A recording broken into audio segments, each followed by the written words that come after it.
So Cobra Golf have brought back the King Driver. This is the King LTD. You may remember the first time that the King Cobra Driver came round, made famous by Greg Norman in the 1990s. A real iconic driver of the time, and it's pretty cool to see it back. One thing that we have to say straight away is the way we received this driver from Cobra was in the most fantastic box, beautifully presented to all the golf manufacturers out there. Take a look at what Cobra have done here. It really adds to that premium experience, and if you had that, if you were spending 350 quid in a driver, you really would feel like you were getting a decent product there, good value for money.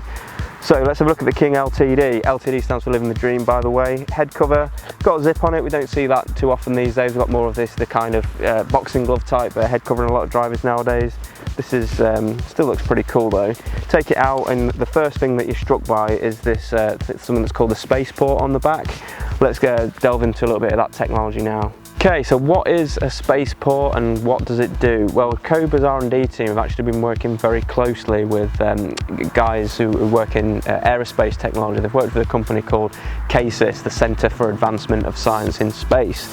Why is this being used in driver technology? Well, the thing about space is about making things light, aerodynamic, and so we've got some of that going on here with this spaceport.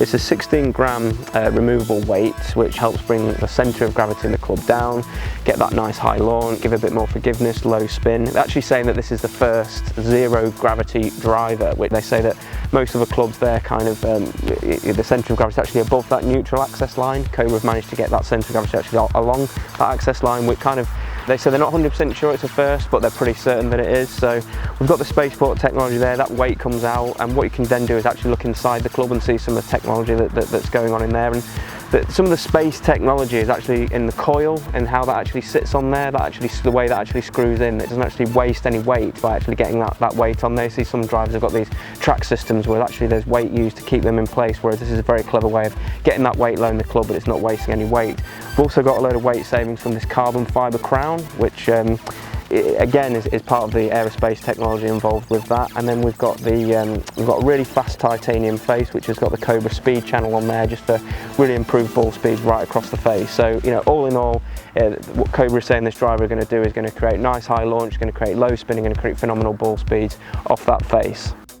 Okay, Cobra don't actually get the credit they deserve often for the innovation and technology that they put into their golf equipment. Their R&D guys, they work really hard, and this driver really embodies everything about that. That research they've done with CASIS, and really managed to make it work in this driver. So I think well done to Cobra for doing that. They're not a company that's just about being noisy and loud colours. They've got some fantastic technology in their clubs which really does work. Okay, so how does the King LTD perform? Just a little bit about what I'm looking for when I look at the data. We're using our ES14 launch monitor here. I'm mainly looking at ball speed. That's a kind of a key number for me. I'm looking at my swing speed, which I expect to be around about 100 miles an hour, 17 handicapper, and I'm looking for anything really above 140 miles an hour ball speed is pretty good for me. If I can get anywhere near 150, I'm absolutely delighted.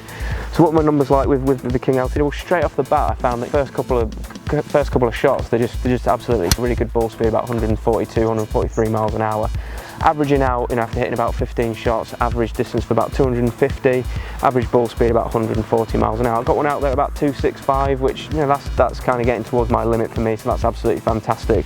Another thing that I'm really impressed with my numbers on these was the spin. The spin was nice and low. I was never really going above 2,500, which can be a bit of a Achilles heel of mine if I get that spin up towards 2,000. But I found with this club, even when I was hitting it out of the heel or a little bit out to the toe, those spin numbers were staying pretty good. So overall, I'd say this is probably one of the most forgiving drivers that I've tested so far this year. It's clear that this is an absolutely fantastic driver. The performance speaks for itself. It looks fantastic. Everything about it is brilliant, and we're probably going to see Ricky Fowler using this driver very soon. One of the best players in the world right now. Once he gets this in the bag, I think this driver is really going to take off, so keep an eye out for that. Crown design here, again aimed about reduce as much weight as possible so they can drive the CG down and put the weight in the sole of the club. That's